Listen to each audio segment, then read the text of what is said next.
जैसा कि आपने अभी बताया कि फिलहाल मेरा बैकग्राउंड इकोनॉमिक्स में है और मैं भी फिलहाल पीएचडी कर रही हूँ। यहाँ पे मकसद था हमारा कि हम एवरीडे इकोनॉमिक्स एक ऐसा सेशन रख पाए जिसमें हम नॉर्मल लोगों के लिए इकोनॉमिक्स को एक्सप्लेन कर पाए। ज्यादातर जब हम इकोनॉमिक्स के बारे में सोचते हैं तो जो पहला ख्याल हमारे दिमाग में आता है वो पैसे से रिलेटेड होता है। हमें ऐसा लगता है कि इट इज अबाउट कोई बैंक या कोई ट्रांजैक्शन जो दो लोगों के बीच में पैसे के थ्रू हो रहा है, उसे ही हम इकोनॉमिक्स समझते हैं। बट अगर आप डीपली देखेंगे एज अ डिसिप्लिन, एक फील्ड की तरह, इकोनॉमिक्स जिसे हम हिंदी में अर्थशास्त्र भी कहते हैं, इज बेसिकली एवरीवेयर। तो यहाँ पे मैंने लिखा है कि इकोनॉमिक्स एक्सपैंड करता है हर एक जगह, और ऐसा इसलिए है क्योंकि इकोनॉमिक्स इज बेसिकली एक साइंस है डिसीजन मेकिंग का, फैसला लेने का। तो क्योंकि फैसले एक ऐसी चीज है जो हम हर एक जो भी हमारी चॉइसेस होती हैं, हम कुछ भी काम कर रहे होते हैं तो वहां हमें कुछ ना कुछ एक फैसला लेना पड़ता है। जैसे मैं अगर एक पीएचडी प्रोग्राम में हूँ तो मेरे पास ये डिसीजन था कि क्या मैं एक पीएचडी प्रोग्राम में आऊंगी या मैं कोई कॉर्पोरेट जॉब लूंगी। तो हमेशा हमारे पास 2-3 ऑप्शंस होते हैं और उन ऑप्शंस में से हम कोई एक चीज निकाल के आते हैं। तो जहां भी हमारे पास स्कोप होता है फैसला लेने का, वहां कहीं ना कहीं इकोनॉमिक्स आ जाता है। क्योंकि जब भी हम कोई डिसीजन ले रहे होते हैं, कोई फैसला ले रहे होते हैं, तो हमारे दिमाग में बेनिफिट होता है। हम हमेशा कॉस्ट को और बेनिफिट को कंपेयर कर रहे होते हैं कि ये काम करने से हमारा क्या फायदा होगा, इससे हमारा क्या नुकसान होगा। तो ये जो फायदा और नुकसान हर वक्त जो हम समझने की कोशिश कर रहे होते हैं, यही कहीं ना कहीं इकोनॉमिक्स एज अ डिसिप्लिन बन जाता है।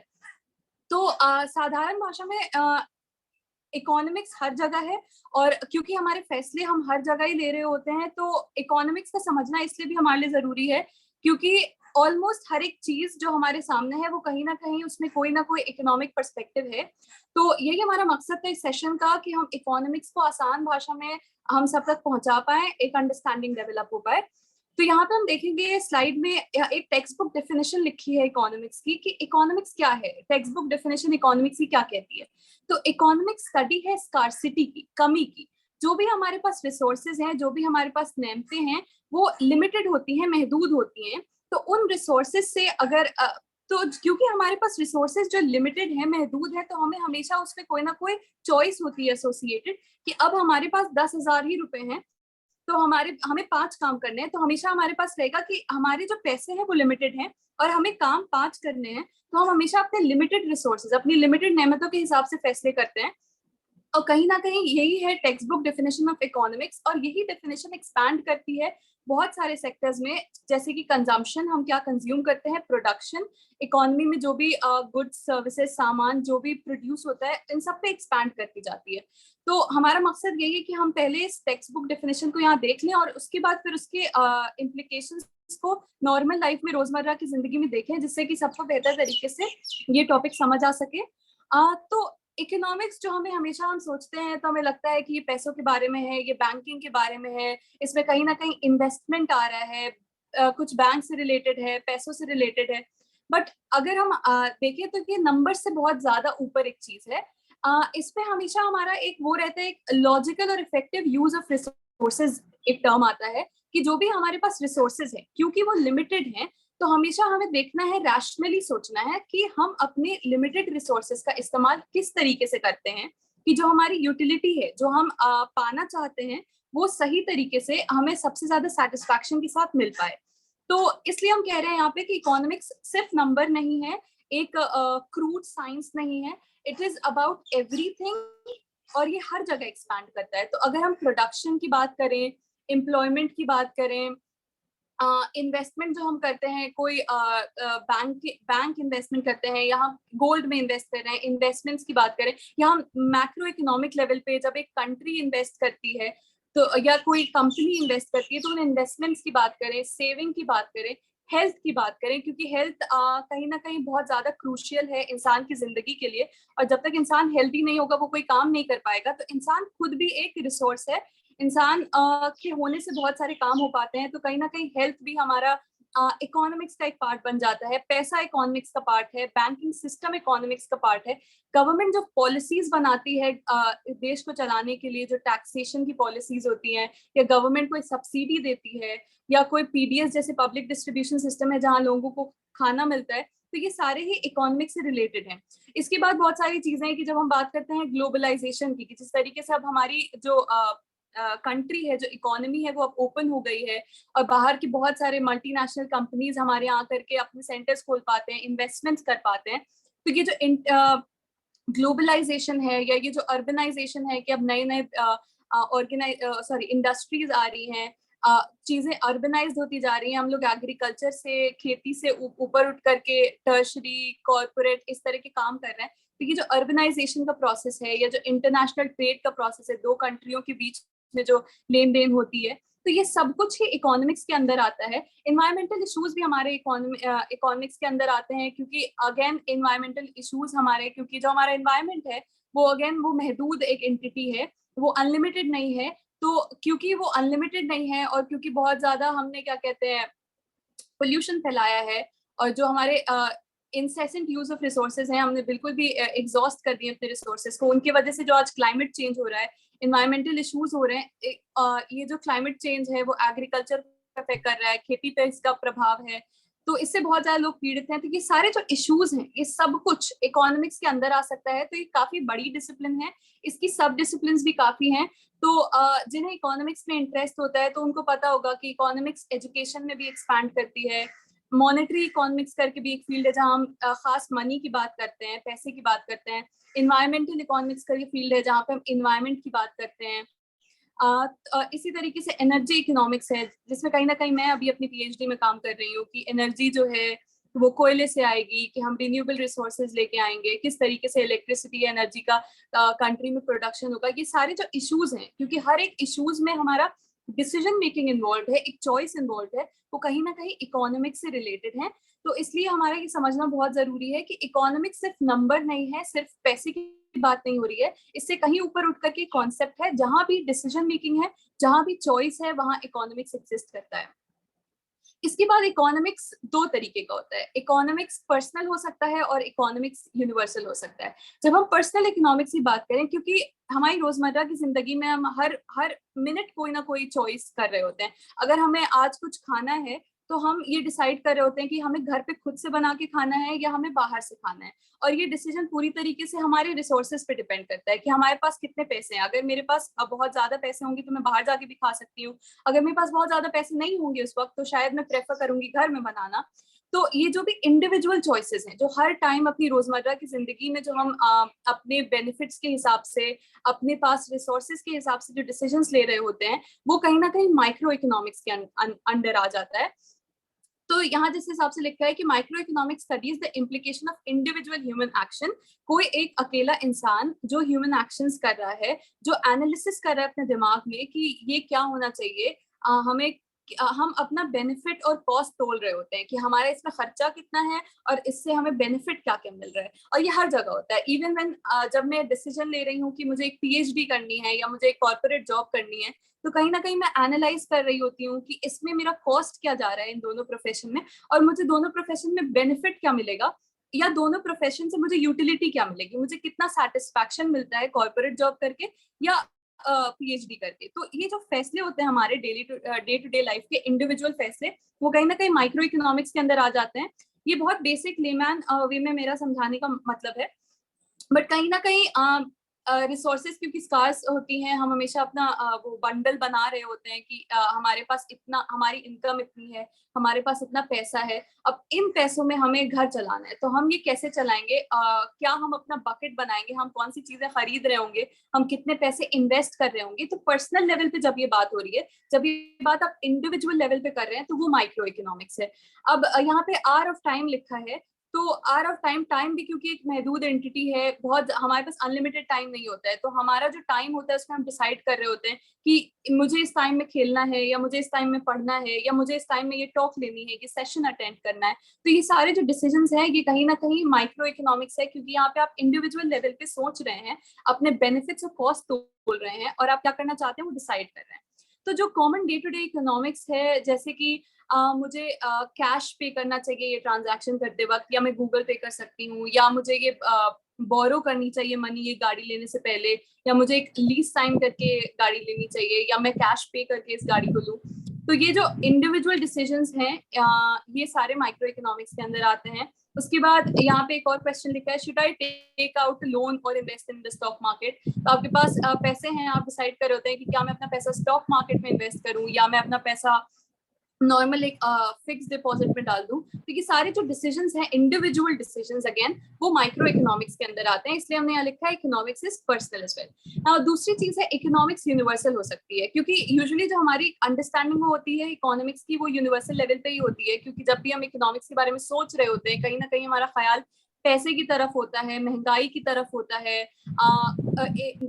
सॉरी हमारे जो कंट्री की इकोनॉमिक ग्रोथ की तरफ होता है, एम्प्लॉयमेंट नंबर की तरफ से होता है, तो रोजगार कितना चाहे, गरीबी कितनी है, ग्रोथ किस लेवल पे हो रहा है, महंगाई कितनी है, ये सब हम सोच रहे होते हैं। तो इस फील्ड को हम मैक्रो इकोनॉमिक्स कहते हैं। जब हम पूरी इकोनॉमी को, पूरे नेशन की इकोनॉमी को जब हम एज अ होल देख रहे होते हैं तो वो होता है मैक्रो इकोनॉमिक्स। तो यहाँ पे कुछ एग्जांपल्स हैं, जैसे जब आप महंगाई के बारे में, इन्फ्लेशन के बारे में सोच रहे हैं, प्राइस लेवल्स के बारे में सोच रहे हैं, ग्रोथ कितनी हो रही है उसके बारे में सोच रहे हैं, तो ये सारा मैक्रो इकोनॉमिक्स के अंदर आता है। कुछ मैक्रो इकोनॉमिक्स कुछ मैक्रो इकोनॉमिक्स के क्वेश्चंस का यहाँ पे एग्जांपल दे रखा है कि हमारी जो कंट्री है इंडिया, हम सोचते हैं उसमें इतना अनएम्प्लॉयमेंट क्यों है, या महंगाई इतनी क्यों बढ़ रही है, पेट्रोल के प्राइसेस इतने क्यों बढ़ रहे हैं। तो ये जो बड़े लेवल पे सवाल हैं डेफिनेटली ये हमारी रोजमर्रा की जिंदगी को अफेक्ट करते हैं, पर जो हम ओवरऑल कंट्री के लेवल पे सोच रहे हैं दैट इज मैक्रो इकोनॉमिक्स। तो इकोनॉमिक्स का जो डिविजन है वो दो फील्ड्स में होता है, माइक्रो इकोनॉमिक्स जिसमें हम इंडिविजुअल लेवल पे सोच रहे होते हैं, और मैक्रो इकोनॉमिक्स जहाँ पे हम economy as a whole level पे सोच रहे होते हैं। तो अब आगे हम बढ़ते हैं, यहाँ पे हमारा आता है एक सर्कुलर फ्लो ऑफ इनकम का मॉडल। जब आप बेसिक इकोनॉमिक्स पढ़ने की कोशिश कर रहे हैं तो सबसे बेसिक मॉडल ये होता है इकोनॉमिक्स से समझने के लिए, क्योंकि इकोनॉमिक्स बेसिकली एक इंटरैक्शन है हाउस होल्ड का और फर्म्स का। तो हमारी इकोनॉमी में कुछ फर्म्स होती हैं जहाँ पे प्रोडक्शन ऑफ गुड्स हो रहा होता है, तो ऐसे हमारी कोई इंडस्ट्री है जहाँ पे गुड्स प्रोड्यूस हो रहे हैं। अब इंसान को जीने के लिए कुछ रिसोर्सेज चाहिए और वो हमें कहीं ना कहीं वो प्रोड्यूस हो रहे होते हैं। तो यहाँ पे हम इस तरीके से देख रहे हैं कि एक हाउस होल्ड है हमारे पास और एक फर्म है। हाउस होल्ड फर्म को क्या दे रहा है, हाउस होल्ड फर्म को फैक्टर्स ऑफ प्रोडक्शन दे रहा है, प्रोडक्शन करने के फैक्टर्स दे रहा है। अब वो फैक्टर्स क्या हो सकते हैं, लैंड हो सकता है, लेबर हो सकता है कि हाउस होल्ड के पास जो जमीन है वो जमीन उसने फर्म को दे दी वहां पे कुछ प्रोडक्शन करने के लिए, या हाउस होल्ड में लोग हैं जो लोग लेबर बन सकते हैं जो काम करते हैं जाके फर्म्स में। तो ये factors of production house hold अपनी तरफ से फर्म्स को दे रहा है, और फर्म्स उल्टा उसको बदले में गुड्स एंड सर्विसेज दे रहा है कि उस फर्म में जो भी गुड डेवलप हो रहा है, छोटा से छोटा गुड हम देख सकते हैं, खाने का कोई सामान है तो हमने अपना लेबर दिया और उस फर्म में हमने अपना लैंड दिया एग्रीकल्चर करने के लिए और हमने अपना लेबर दिया उसको उगाने के लिए, और फर्म फिर हमें क्या दे रहा है, हमें गुड्स एंड सर्विसेज दे रहा है, हमें खाने की चीजें दे रहा है। तो ये आदान प्रदान है, ये टू सेक्टर बहुत ही सिंपल इकोनॉमिक मॉडल है समझाने के लिए कि इकोनॉमी में जो भी है वो सर्कुलर फ्लो ऑफ इनकम हो रहा है, हाउस होल्ड से फर्म्स की तरफ जा रहा है और फिर फर्म्स से हाउस होल्ड की तरफ आ रहा है।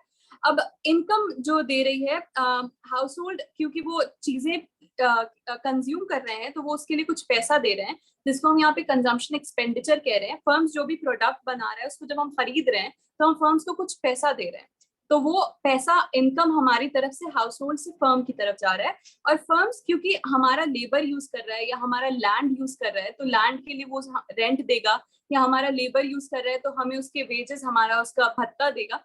तो ये सारे जो इनकम का फ्लो हो रहा है फर्म से हाउस होल्ड की तरफ हो रहा है।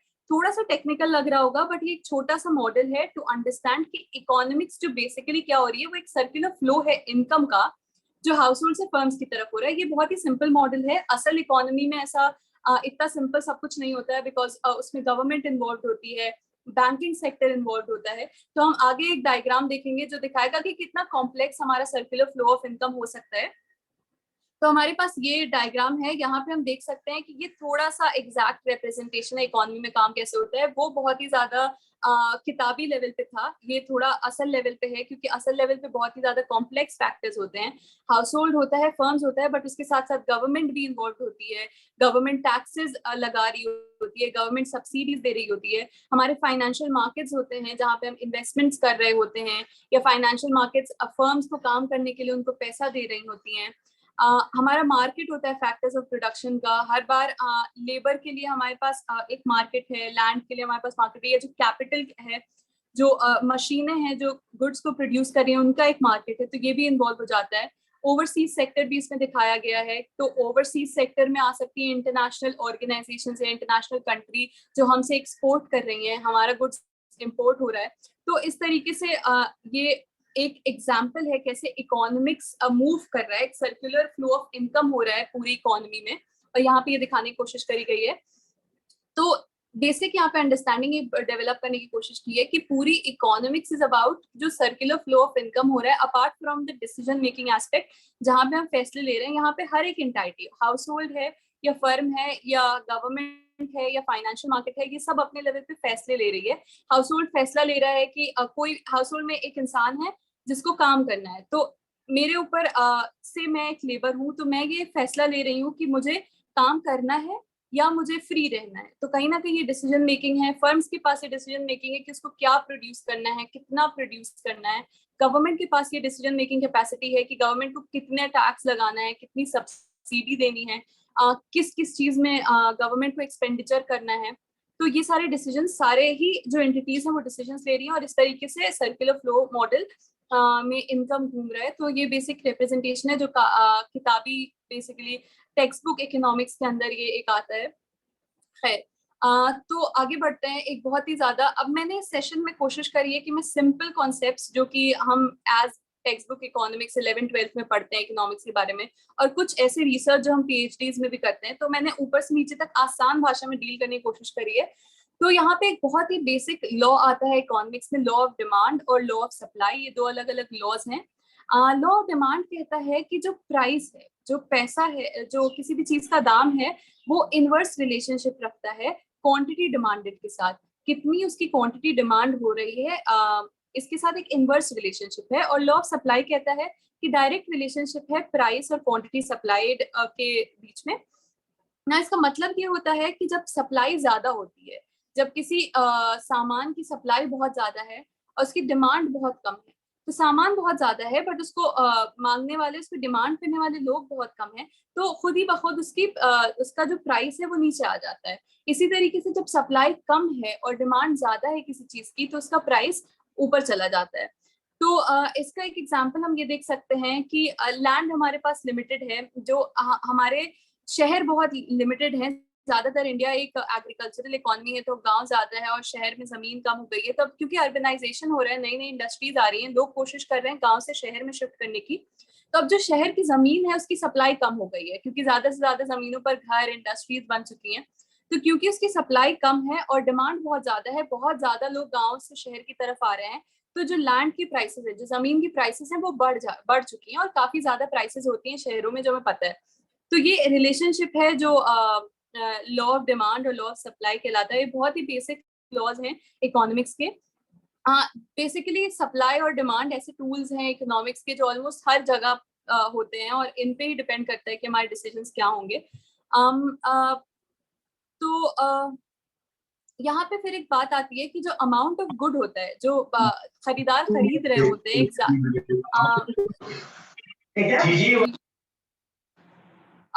तो जो अमाउंट ऑफ गुड होता है जो खरीदार खरीद रहे होते हैं हायर प्राइस में, वो कम होता है बिकॉज किसी चीज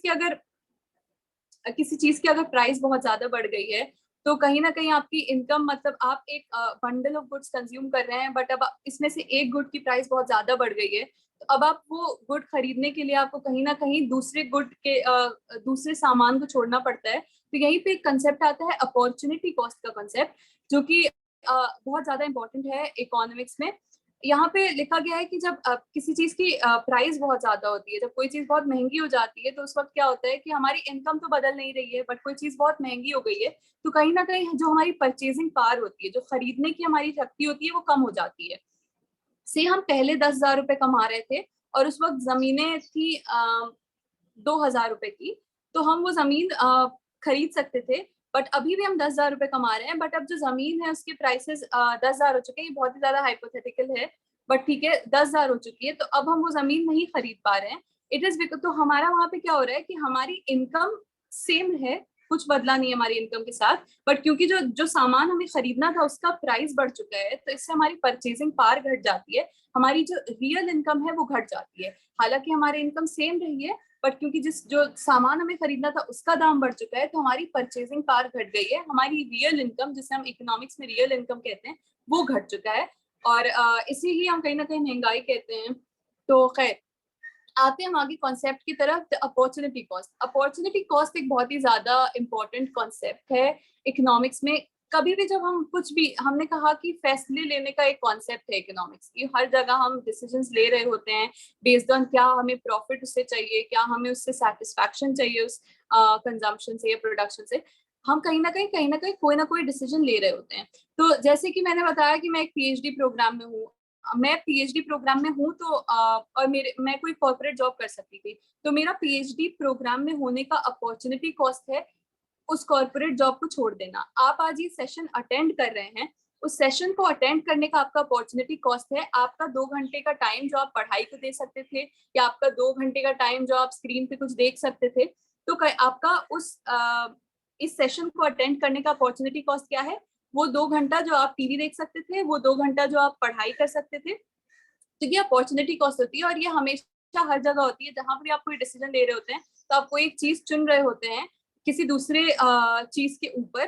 तो अपॉर्चुनिटी का कॉस्ट क्या है? ये वैल्यू है नेक्स्ट बेस्ट ऑल्टरनेटिव का। जब भी हम कोई फैसला ले रहे होते हैं, जब भी हम कोई डिसीजन ले रहे होते हैं, तो अपॉर्चुनिटी कॉस्ट है वैल्यू ऑफ दैट गुड जो कि हम गिव अप कर रहे हैं, जो कि हम नहीं यूज कर रहे हैं। जैसे कि अगर हम इस सेशन को अटेंड कर रहे हैं, तो ये 2 घंटे, इन 2 घंटे जो हम इस सेशन को अटेंड करेंगे, उसका अपॉर्चुनिटी कॉस्ट होगा वो 2 घंटा जो हम टीवी देख सकते थे, या वो 2 घंटा जो हम पढ़ सकते थे, या वो 2 घंटा हम कोई और काम कर सकते थे। तो ये काफी इंपॉर्टेंट कॉन्सेप्ट है अगेन, क्योंकि जितने भी इकोनॉमिक डिसीजंस होते हैं वहाँ कहीं ना कहीं चॉइसेस होती हैं। हाँ, और ट्रेड ऑफ्स होता है कि हमारे पास 10,000 है और हमें एक फोन लेना है, या हमें 5 कपड़े लेने हैं, तो हमेशा हमारा ट्रेड ऑफ रहता है कि क्या मैं फोन लूं या मैं 5 कपड़े लूं। ये एक नॉर्मल ट्रेड ऑफ है जो चलता जाता है, और ये तो इंडिविजुअल लेवल पे है, बट बड़े लेवल्स पे भी कहीं ना कहीं ये ट्रेड ऑफ होता है। जैसा कि आगे हम देखेंगे कि एक कंसेप्ट है इकोनॉमिक्स में फिलिप्स कर्व का, कि जैसे आप जो अनएम्प्लॉयमेंट है, जो बेरोजगारी है, उसका इनवर्स रिलेशनशिप होता है महंगाई के साथ। तो या तो आप अनएम्प्लॉयमेंट जब आप घटाते हैं तो महंगाई बढ़ जाती है, और जब आप महंगाई घटाते हैं तो अनएम्प्लॉयमेंट, बेरोजगारी बढ़ जाती है। तो वहां पे भी एक मैक्रो इकोनॉमिक लेवल पे ट्रेड ऑफ है कि आप सरकार को चुनना पड़ता है कि हमें क्या करना है, हमें महंगाई घटानी है या हमें बेरोजगारी घटानी है। तो ये जो ट्रेड ऑफ्स हैं, ये जो चॉइसेस हैं, ऑलमोस्ट हर जगह हैं, इंडिविजुअल लेवल पे भी हैं, इकोनॉमी के लेवल पे भी हैं, क्योंकि जो रिसोर्सेज हैं वो हमेशा हमारी लिमिटेड हैं, और जो हमारे बॉन्ड्स हैं वो अनलिमिटेड हैं। तो इकोनॉमिक थ्योरी जो है वो हमेशा अज्यूम करती है कि जो इंडिविजुअल्स हैं, जो इंसान है, वो बहुत ज्यादा रैशनल एक्टर्स हैं, जो कि हमेशा बहुत सोच समझ कर फैसले लेते हैं, और हमेशा अपनी यूटिलिटी को मैक्सिमाइज करने की कोशिश करते हैं। हमेशा अपने कॉस्ट और बेनिफिट को वो देखते हैं before making a decision. But काफी ज्यादा क्रिटिक हुआ है इस कॉन्सेप्ट का। ये जो अजम्पशन है जो इकोनॉमिस्ट ने सालों से ले रखा है कि इंडिविजुअल्स रैशनल एक्टर्स होते हैं, और पूरा एक फील्ड है बिहेवियरल इकोनॉमिक्स का, जहाँ पे इसका बेसिकली बिहेवियरल इकोनॉमिक्स एक फील्ड है जहाँ पे एक क्रिटिक है इस अजम्पशन का कि इंडिविजुअल रैशनल है। इसका एक एग्जांपल ये हो सकता है कि मेरे पास 2 ऑप्शंस हैं, मैं एक पीएचडी प्रोग्राम में एनरोल कर सकती हूँ या मैं एक जॉब कर सकती हूँ।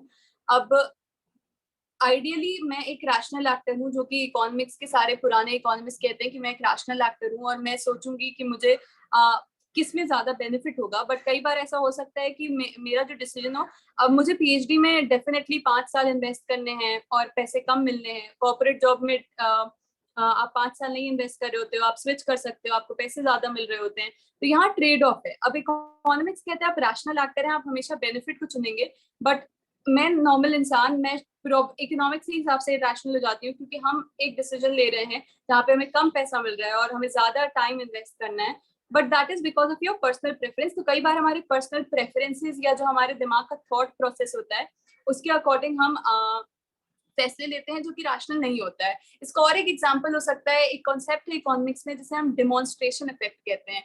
इकोनॉमिक थ्योरी कहती है कि क्योंकि हमारे जितने भी इंडिविजुअल्स हैं वो रैशनल हैं, वो हमेशा सोच समझ के अपने फैसले लेते हैं, तो हमारे पास जितने पैसे हैं हम वही कंज्यूम करेंगे जो हमें चाहिए।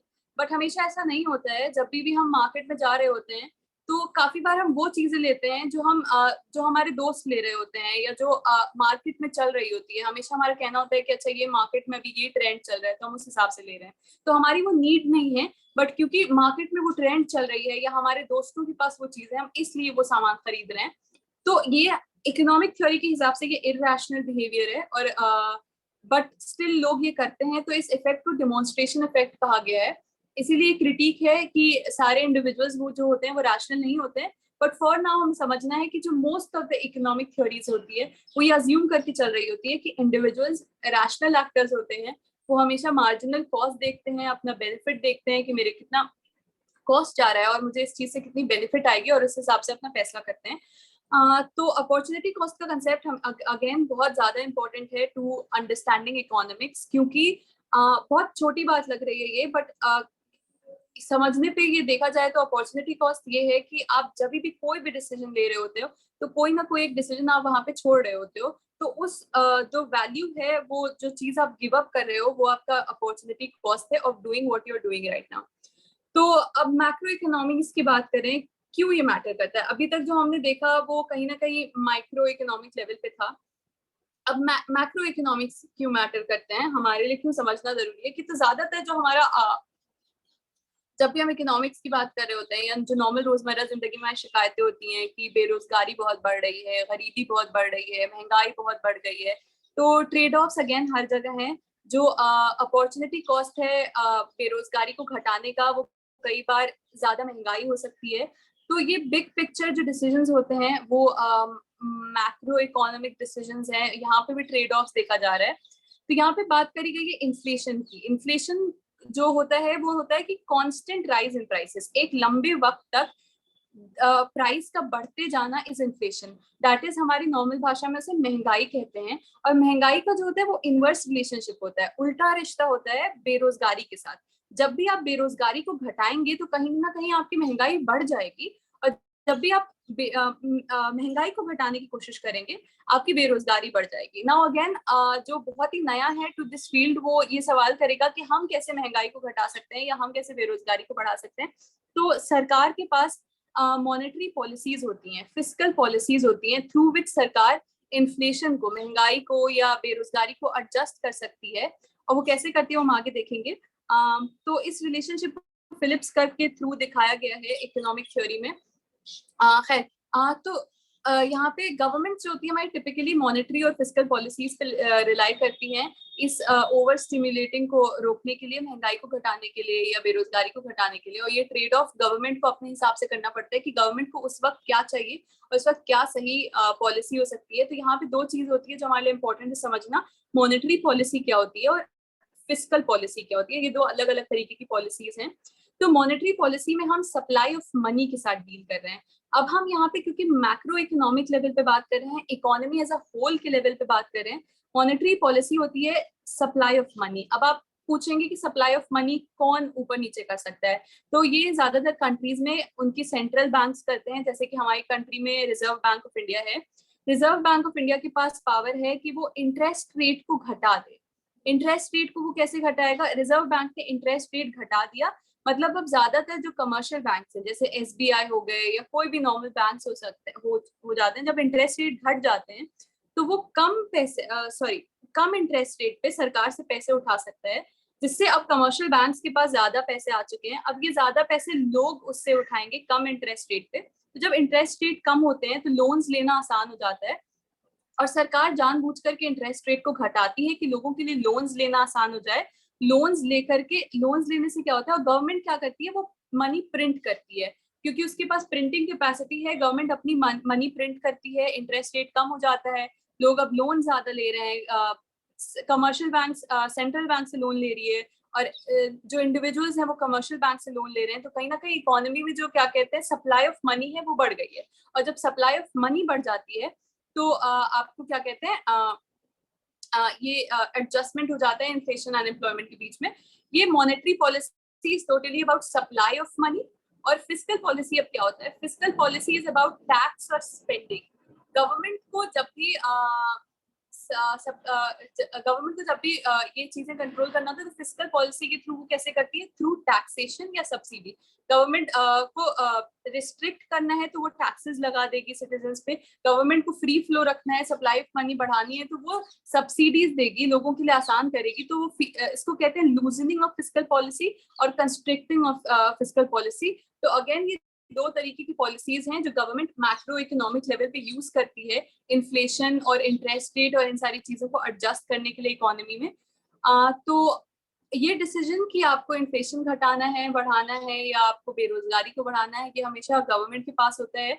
इंडिया में इन्फ्लेशन टारगेटिंग रेजीम है जहाँ पे जो गवर्नमेंट है उसने एक गोल बनाया हुआ है कि हमारा इन्फ्लेशन हमेशा +2 से 4 के बीच में ही लाई करेगा। सॉरी हमेशा हमारा इन्फ्लेशन जो 4% के करीब होगा उसमें ±2 हो सकता है। तो ये इन्फ्लेशन टारगेटिंग है जो गवर्नमेंट सेट करती है हमारी कंट्री में कि हमारा इन्फ्लेशन इतना ही रहेगा और उस हिसाब से जितनी भी हमारी अनएम्प्लॉयमेंट एडजस्ट हो रही है वो होगी। तो ये थोड़ा सा कॉन्सेप्ट उन लोगों के लिए नया है जो अभी बिल्कुल नहीं है इकोनॉमिक्स के लिए, जिन्होंने बैचलर्स या कुछ इकोनॉमिक्स में डिग्री ले रखी होगी उन्हें ये सारे कॉन्सेप्ट्स का ऑलरेडी अंदाजा होगा। तो ना महंगाई की हमने बात करी, तो महंगाई क्यों हमारे लिए जरूरी है और कैसे हमें इफेक्ट करती है। रोजमर्रा की जिंदगी में हमें आइडियाज हैं कि महंगाई हमें कैसे इफेक्ट करती है। ऑब्वियसली जब चीजें महंगी हो जाती हैं तो जो हमारे परचेजिंग पावर है जैसे हम डिस्कस करा वो कम हो जाता है, जो हमारा रियल इनकम है वो कम हो जाता है। पहले हम वो सामान खरीद पा रहे थे, हमारे पास 10,000 की इनकम थी, वो सामान 10,000 का था, हम खरीद पा रहे थे। अभी भी हमारे पास 10,000 की इनकम है बट वो सामान 20,000 का हो गया है तो हम उस सामान को नहीं खरीद पाएंगे। तो जब महंगाई बढ़ जाती है तो हमारी परचेजिंग पावर घट जाती है। तो इन्फ्लेशन अब इन्फ्लेशन जो है कहीं ना कहीं डिस्ट्रीब्यूशनल एस्पेक्ट्स वो हर इंसान पे सेम प्रभाव नहीं रखता है, उसका गरीबों पर और अमीरों पर और डिपेंड करता है कि आपके पास क्या एसेट्स हैं, उसका अलग अलग प्रभाव होता है। तो कि जैसा कि हमने बताया कि जो प्राइसेस बढ़ती हैं तो उससे हमारी परचेजिंग पावर घट जाती है। तो अगर आप एक नॉर्मल इंसान हैं जिसके पास कोई असेट्स नहीं है, आपके पास कोई जमीन नहीं है, आपके पास कोई घर नहीं है, आपके पास कोई ऐसा फैसिलिटी नहीं है जिसको आप रेंट आउट कर रहे हैं, तो यानी कि आपके पास कोई एसेट्स नहीं है अगर तो उस केस में क्या होता है और आपके पास सिर्फ एक इनकम है से 10,000 की, तो जब महंगाई बढ़ती है तो आप ज्यादा नुकसान में होते हैं कंपेयर टू अमीर लोग जिनके पास बहुत ज्यादा असेट्स हैं। अब जिनके पास बहुत ज्यादा असेट्स हैं, जिनके पास से बहुत ज्यादा आसान भाषा में लैंड्स हैं, तो जब महंगाई बढ़ती है तो लैंड्स के प्राइसेस भी बढ़ जाते हैं। तो क्योंकि उनके पास एक इनकम सोर्स है जो कि कांस्टेंट है, बट क्योंकि उनके पास असेट्स है जिनकी प्राइस महंगाई के साथ बढ़ रही है, तो कहीं ना कहीं वो खुद को उस महंगाई से बचा लेते हैं with the help of that assets. But जो लोग जिनके पास सिर्फ इनकम है, जो सिर्फ एक इनकम जिनके पास सिर्फ एक इनकम है जो चेंज नहीं हो रही है, उन पे महंगाई का ज्यादा फर्क पड़ता है। और कहीं ना कहीं यही जो इकोनॉमिक अंडरस्टैंडिंग है हमारी, इसलिए लोग इन्वेस्टमेंट्स करते हैं, पैसे जमा करके सेविंग्स करते हैं और सेविंग्स को कुछ इन्वेस्टमेंट बनाते हैं, बीट इन बैंक्स या आप कोई लैंड ले रहे हैं या आप कोई स्टॉक में इन्वेस्टमेंट कर रहे हैं। तो ये इन्वेस्टमेंट का पूरा कॉन्सेप्ट इसीलिए आता है कि जिनको आइडिया है उनको पता है कि इनकम सोर्स हमारा कांस्टेंट रहना है, उसमें बहुत ज्यादा जंप नहीं आता है। बट जब महंगाई बढ़ जाती है तो हमारी परचेजिंग पावर खत्म हो जाती है। पर महंगाई के साथ साथ और कौन सी चीज महंगी होती है, जो भी हमारे पास असेट्स हैं वो भी महंगे होते हैं।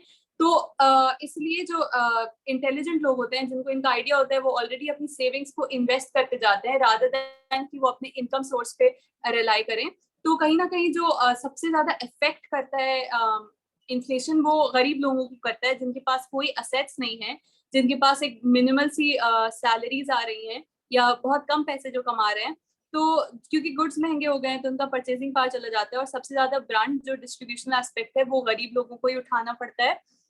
इसीलिए कहा जाता है कि इन्फ्लेशन सारे ही टैक्सेस का सबसे क्रूअल टैक्स है और कहीं ना कहीं इन्फ्लेशन को गवर्नमेंट खुद गार्ड कर रही होती है। महंगाई गवर्नमेंट के हाथ में होती है, बढ़ानी है घटानी है, नॉट इंटायरली बट हाँ एट सर्टेन लेवल। कभी कभी हाइपर इन्फ्लेशन आ जाता है जब महंगाई एकदम ही गवर्नमेंट की कंट्रोल से बाहर होती है। पर ज्यादातर जो होता है क्योंकि हम मॉनेटरी और फिस्कल पॉलिसीज के थ्रू गवर्नमेंट एडजस्ट करी होती है इन्फ्लेशन को, तो कहा गया है कि inflation is a tax which is cruelest of all taxes. सारे टैक्सेस में सबसे क्रूल टैक्स है इन्फ्लेशन, जो कि पॉवर्टी बहुत ज्यादा बढ़ा देता है और इनइक्वालिटी जो लोगों के बीच में असमानता है वो बहुत ज्यादा बढ़ा देता है इकोनॉमी में। तो this is how inflation affect us. और यहाँ पे हमारी बेसिक अंडरस्टैंडिंग ये डेवलप करनी है कि जो हमारी सैलरीज हैं जो हमारी इनकम है वो रियल इनकम हमारी महंगाई बढ़ने पे कम हो जाती है, क्योंकि हमारी परचेजिंग पावर कम हो चुकी है, चीजें महंगी हो गई हैं, इनकम सेम है। बट अगर हम अपनी इनकम को वक्त के साथ सेविंग बना करके इन्वेस्टमेंट कर रहे हैं, तो कहीं ना कहीं वो जो हमारा इन्वेस्टेड एसेट है वो महंगाई के साथ महंगा होगा और हमें महंगाई से बचाएगा। तो ये एक नॉर्मल अंडरस्टैंडिंग के लिए रोजमर्रा का कॉन्सेप्ट है कि कैसे हम इन्फ्लेशन से खुद को बचा सकते हैं over a long period of time, या कैसे इन्फ्लेशन हमें इफेक्ट करता है। अब क्योंकि हम यहाँ पे इकोनॉमिक्स के बारे में बात कर रहे हैं और मुझे उम्मीद है कि जो यहाँ पे ज्यादातर लोग हैं वो नए हैं टू दिस फील्ड, उनको नहीं पता है कि बहुत सारे लोगों के पास डिग्री नहीं होगी, कुछ लोगों ने प्रॉब्ली +2 में इकोनॉमिक्स पढ़ा होगा, कुछ लोगों ने बैचलर्स भी करा होगा इकोनॉमिक्स में, बट शायद कुछ लोग ऐसे होंगे जिनको इकोनॉमिक्स से कभी कोई राब्ता नहीं पड़ा होगा। तो इकोनॉमिक्स पढ़ना क्यों जरूरी है? नाउ अगेन, जैसा कि हमने देखा कि economics is expanding through all other disciplines. कहीं ना कहीं हर एक डिसिप्लिन में इसका हाथ है, क्योंकि हर एक डिसिप्लिन में डिसीजन मेकिंग आ रहा है।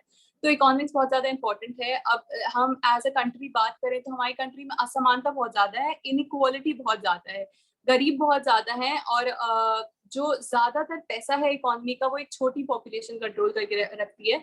एक सवाल मेरा आपसे है कि टॉप 1% ऑफ इंडिया, टॉप 1% लोग जो है इंडिया के, आपको क्या लगता है उनकी इनकम कितनी होती होगी? काफी ज्यादा स्ट्राइकिंग लगेगा आप लोगों को, बट अगर आप इंडिया में मंथली इनकम आपकी 50,000 है तो आप इंडिया के टॉप 1% में आते हैं। तो हम इससे अंदाजा लगा सकते हैं कि इंडिया में कितनी ज्यादा असमानता है, कितनी ज्यादा इनइक्वालिटी है। जो हमारा टॉप 10% है इंडिया का, वो पूरी कंट्री का जो वेल्थ है उसका 77% शेयर अपने पास रखता है। तो 90% लोगों के लिए बस 23% वो बच जाता है, वेल्थ बच जाता है। और ये डेटा हमारा प्री कोविड है। कोविड के बाद असमानता और ज्यादा इंक्रीज हुई है, क्योंकि लॉकडाउन था और बहुत ज्यादा त्रासदी आई है, तो इसकी वजह से प्रोडक्शन रुक गया था। तो अब ये फिगर्स और भी बहुत ज्यादा बुरे होने वाले हैं। बट ये प्री कोविड फिगर्स हैं कि जो टॉप 10% है हमारी कंट्री का, वो 77% नेशनल वेल्थ अपने पास होल्ड करके रखता है। यानी कि बाकी 90% लोगों के लिए बस 23% टोटल नेशनल वेल्थ बच जाता है। अब इसके बाद अगर हम देखें, जो 941 years of minimum wage worker, एक नॉर्मल मिनिमम वेज वर्कर को, जो हमारी मिनिमम वेज है उसको 941 साल में जितना पैसा वो कमाएगा, वो एक लीडिंग कंपनी की टॉप एग्जीक्यूटिव की 1 साल की सैलरी है।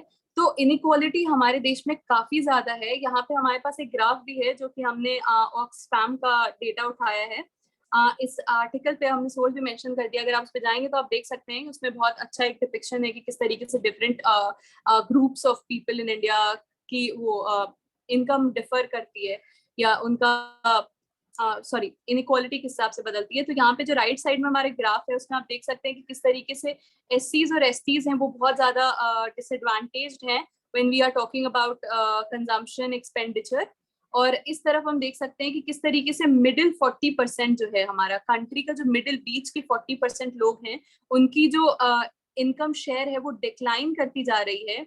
वो जो रेड लाइन है वो 1990 से 2010 तक नीचे घटती जा रही है। और जो टॉप 10% है, जो सबसे अमीर 10% लोग हैं इस पूरी कंट्री की, पूरी आबादी के जो सबसे अमीर 10% लोग हैं, उनकी इनकम 1990 से एकदम ही स्टीप इंक्रीज ले रही है, बहुत ज्यादा बढ़ रही है। तो ये दिखाता है कि कहीं ना कहीं हमारी कंट्री में अभी फिलहाल इनइक्वालिटी जो है, असमानता है, वो बहुत ज्यादा बढ़ रही है। गरीब और गरीब होता जा रहा है और अमीर होता जा रहा है। तो कहीं ना कहीं ये जो सेंस है इस चीज का, वो हमें इकोनॉमिक से मिलता है। जैसे कि हम बात करते हैं इकोनॉमिक ग्रोथ की, जीडीपी की बात करते हैं, तो जीडीपी क्योंकि एक बहुत ही, अब जीडीपी क्या है? जीडीपी है एक मेजर जिससे हम इकोनॉमिक ग्रोथ को मेजर करते हैं। अब इकोनॉमिक ग्रोथ एक बहुत ही नंबर है जो बिल्कुल भी डिपिक्ट नहीं कर पाता है कि कितना, मतलब इकोनॉमिक ग्रोथ बेसिकली वो देख रहा है पूरी कंट्री में कितना इनकम आ रहा है। बट पूरी कंट्री में क्योंकि 10% लोग जो हैं उनकी इनकम बहुत ज्यादा है, और उसकी वजह से जो एवरेज फिगर्स हैं वो अगर ज्यादा हो रहे हैं, तो वो हमें एक गलत पिक्चर देता है कि हमारे सारे लोग खुशहाल हैं और सारे लोग हमारी गरीबी रेखा से ऊपर हैं। बट जब हम जाके देखते हैं कि डिवीजन क्या है गरीब और अमीर का, तो हम देखते हैं कि काफी ज्यादा लोग गरीबी में रह रहे हैं और असमानता बहुत ज्यादा है। तो कहीं ना कहीं ये जो अंडरस्टैंडिंग हमारी डेवलप होती है, और इस अंडरस्टैंडिंग के बाद हम डिफरेंट स्कीम्स ला सकते हैं, गवर्नमेंट सब्सिडीज दे सकती है, ये सब इकोनॉमिक्स के थ्रू ही होता है। तो this is why economics is important. और अगर किसी का इंटरेस्ट इस सेशन के बाद डेवलप होता है इकोनॉमिक्स का, इकोनॉमिक्स में, तो I am happy to help. इसके बाद एक अलग फिगर, क्योंकि हम यहाँ पे बात कर रहे हैं, एक पेपर है सैम अशर पॉल नोवोसार्ट का, जो कि इंटरजेनरेशनल मोबिलिटी की बात करता है इंडिया में। Intergenerational mobility is generational through generations. जो हमारा यूथ है वो किस तरीके से, मतलब उनकी मोबिलिटी हो रही है, कैसे उनके जो इकोनॉमिक स्टेटस या उनके जो normal economic socio economic status में डेवलपमेंट हो रहा है। तो ये इनकी इनकी रिसर्च का एक बहुत इंपॉर्टेंट पार्ट है, और ये बेसिकली ये हमारा स्टैंडर्ड लिटरेचर बन चुका है आज के डेट में हमारी पीएचडीज में, कि जो अपवर्ड मोबिलिटी है वो आप इस ग्राफ में देखेंगे, वो सबसे ज्यादा अब क्योंकि हम मानते हैं शेड्यूल ट्राइब्स और शेड्यूल कास्ट काफी ज्यादा पीड़ित हैं इस कंट्री में, बट क्योंकि उनके लिए एफर्मेटिव एक्शंस, उनके लिए पॉलिसीज बहुत ज्यादा बनाई गई हैं इन द पास्ट डेकेड्स, 1970 से पहले, 1960 टू 1970s में, तो उन्होंने बहुत अच्छा ग्रोथ दिखाया है। तो हम यहाँ देख सकते हैं इस ग्राफ में कि शेड्यूल ट्राइब्स और शेड्यूल कास्ट दोनों का ऊपर की तरफ अपवर्ड मोबिलिटी हो रही है इंटरजेनरेशनल, मतलब थ्रू जनरेशंस उनका सोशियो इकोनॉमिक स्टेटस बेटर होता जा रहा है। बट हम देख सकते हैं मुस्लिम्स के लिए जो ग्राफ है वो नीचे की तरफ जा रहा है। तो 1965 के लगभग से जो मुस्लिम्स की इंटरजेनरेशनल मोबिलिटी है, जो हमारे लोग हैं वो डिसएडवांटेज्ड होते जा रहे हैं। और ये बहुत ज्यादा ब्रेक थ्रू एक स्टडी है, जिसको ज्यादा इंटरेस्ट है वो ये पेपर पढ़ सकता है, काफी ही क्वांटिटेटिव पेपर है दो ये, बट उसका ये बेसिक कंक्लूजन है कि जो अपवर्ड मोबिलिटी है वो मुसलमानों के लिए सबसे ज्यादा कम है, वो सबसे ज्यादा डिसएडवांटेज्ड है आज की डेट में। जब हम सोशियो इकोनॉमिक स्टेटस की बात करते हैं, तो हमारी जो आबादी है यहाँ पे उनकी अपवर्ड मोबिलिटी नहीं है, कायदे से उनकी डाउनवर्ड मोबिलिटी हो रही है इंटरजेनरेशनली। तो क्योंकि हमारे पास इकोनॉमिक्स है, क्योंकि हमारे पास इकोनोमेट्रिक टूल्स हैं, हम ऐसी रिसर्च कर पा रहे हैं, हम देख पा रहे हैं कि सोशियो इकोनॉमिक स्टेटस कैसे बदल रहा है। और हमारे लिए as this club, as the agenda of this club, this is a very important revelation कि जो intergenerational mobility है वो किस हिसाब से मुसलमानों के लिए कम होती जा रही है through generations from 1970 to 1990 today। तो ये एक बहुत ज्यादा इंटरेस्टिंग फैक्ट है जो मैंने इस सेशन में इंक्लूड करना चाहा है। इसके बाद हम देखते हैं क्यों इकोनॉमिक्स और इम्पोर्टेंट है, क्योंकि जब हम ग्लोबल हंगर इंडेक्स की बात कर रहे हैं, तो इंडिया का जो पोजीशन है ग्लोबल हंगर इंडेक्स में, भूख का ये इंडेक्स है, तो 94th रैंक है हमारा इसमें 107 कंट्रीज में। जो पब्लिक डिस्ट्रीब्यूशन सिस्टम है हमारे यहाँ पे, जिसे हम राशन वितरण की जो स्कीम है गवर्नमेंट की तरफ से, जो फूड सिक्योरिटी एक्ट के तहत लाई गई थी, कि हमारे देश में कोई भी बच्चा भूखा न सोए, सारी फैमिलीज को एक एडिक्वेट अमाउंट ऑफ न्यूट्रिशन उनको मिले, उनको एडिक्वेट अमाउंट ऑफ खाना मिले, इसके लिए जो पीडीएस स्कीम लाई गई थी, वो स्कीम में बहुत ज्यादा अमेंडमेंट्स भी आए हैं, एनैक्टमेंट आए हैं। उसके बावजूद भी आज भी 400 मिलियन लोग एक्सक्लूडेड हैं इंडिया में स्कीम से, जो कि अभी भी फूड सिक्योरिटी जिनको अभी भी नहीं मिल पा रही है, उनको अभी भी 2 वक्त का खाना सही तरीके से नहीं मिल पा रहा है। तो 400 मिलियन लोग हैं। ये जो स्टडीज हैं, ये जो स्पेसिफिक पॉइंट है यहाँ पे पीडीएस सिस्टम का, ये प्रोफेसर इतिका खेरा, ये आईआईटी दिल्ली बेस्ड प्रोफेसर है, उनके एक पेपर से लिया है मैंने। तो इस तरीके से जो स्टडीज हो रही हैं ऐसे रिसर्च इंस्टीट्यूशंस में इकोनॉमिक्स में, ये हमें दिखाती हैं fact and pictures of what is happening in the economy. Again 75 million लोग एडिशनल पीपल ये गरीबी रेखा के नीचे जा रहे हैं ड्यू टू कोविड। ये नंबर भी, क्योंकि Covid is a recent phenomenon, ये नंबर भी इकोनॉमिस्ट और रिसर्चर्स बैठ करके they do modelling, they do field experiment करते हैं, इंटरव्यूज लेते हैं, उसके बाद वो ये नंबर्स लाके देते हैं। तो इसलिए भी इकोनॉमिक रिसर्च इंपॉर्टेंट है, और वाई इकोनॉमिक्स मैंने इसमें इंक्लूड करा है। इसके बाद न्यूट्रिशनल चैलेंजेस हैं, जो 9.3 मिलियन चिल्ड्रंस को कोविड की वजह से अब होने वाले हैं। तो ये एक बड़ा पिक्चर है, दिखा रहा है कि क्यों इकोनॉमिक्स इंपॉर्टेंट है। इसके अलावा भी जब आप देखें तो क्लाइमेट चेंज की बात करते हैं, क्योंकि मेरी पीएचडी कहीं ना कहीं एनर्जी इकोनॉमिक्स, क्लाइमेट चेंज, इन सारी चीजों के अराउंड रिवॉल्व करती है। तो climate change, India 5th most vulnerable country है टू क्लाइमेट चेंज। 5वीं सबसे पीड़ित कंट्री है हम क्लाइमेट चेंज की वजह से, और क्लाइमेट चेंज की वजह से हमारे एग्रीकल्चर को, हमारी नॉर्मल ज्योग्राफीज को बहुत ज्यादा इम्पैक्ट पड़ने वाला है। और इसकी वजह से हम और ज्यादा गरीबी बढ़ने वाली है, और ज्यादा फूड सिक्योरिटी की प्रॉब्लम्स आने वाली हैं। तो ये सारी जो रिसर्च हो रही है, सारी जो अंडरस्टैंडिंग हम डेवलप कर पा रहे हैं वो इकोनॉमिक्स के थ्रू कर पा रहे हैं। इसके अलावा भी मैंने स्लाइड्स में इंक्लूड नहीं किया है, बट जो नॉर्मल फिनोमिनन्स होते हैं जो हमारी रोजमर्रा की लाइफ में होते हैं वो इकोनॉमिक्स डिपिक्ट कर पाता है। तो ओवरऑल ये अंडरस्टैंडिंग थी। ऑब्वियसली इकोनॉमिक्स एक बहुत बड़ा डिसिप्लिन है, तो हमें प्रॉब्ली और वर्कशॉप्स करनी होगी अगर हमें से ये समझना होगा कि एज अ डिसिप्लिन अगर हमें समझना चाहते हैं, या someone is more interested micro economics में या मैक्रो इकोनॉमिक्स में, या और भी अदर फील्ड्स है, development economics, environmental economics. But again मैंने इस सेशन में कोशिश करी है कि कुछ बेसिक कॉन्सेप्ट्स जो हम जब इकोनॉमिक्स पढ़ना शुरू करते हैं तो क्या होता है कि इकोनॉमिक्स क्या है, उसकी ट्रेडिशनल डेफिनेशन क्या है, चॉइस क्या है, ट्रेड ऑफ क्या है, माइक्रो इकोनॉमिक्स क्या है, मैक्रो इकोनॉमिक्स क्या है, सर्कुलर फ्लो ऑफ इनकम क्या है, ये सब डील करा है, और बेसिक लॉज डील करें। और फिर हमने देखा है कि किस तरीके से ये लॉज मैक्रो इकोनॉमी में प्ले करते हैं और इसका प्रभाव हमारी रोजमर्रा की जिंदगी में कैसे पड़ता है, जैसे महंगाई का प्रभाव, या गरीबी का प्रभाव, या बेरोजगारी का प्रभाव, या क्लाइमेट चेंज का प्रभाव। ये सारा हमारी जिंदगी में कहीं ना कहीं देखने को मिलता है। और यही मकसद था हमारा कि हम समझ सकें कि economics is more than money, पैसे से ज्यादा है, एक नंबर से ज्यादा है। It is about a complete understanding, जहां भी चॉइस इन्वॉल्व है, जहां भी ट्रेड ऑफ हम कर रहे हैं, कोई एक फैसला ले रहे हैं, वहाँ पे इकोनॉमिक्स इन्वॉल्व है। तो this is what I wanted to give out in this session. Now the session is open for questions. आप लोग के कोई भी सवाल हो तो आप पूछ सकते हैं। I hope this was clear. अगर कहीं पे भी आपको कुछ समझने में मुश्किल हो रही है तो आप प्लीज पूछें। Thank you so much.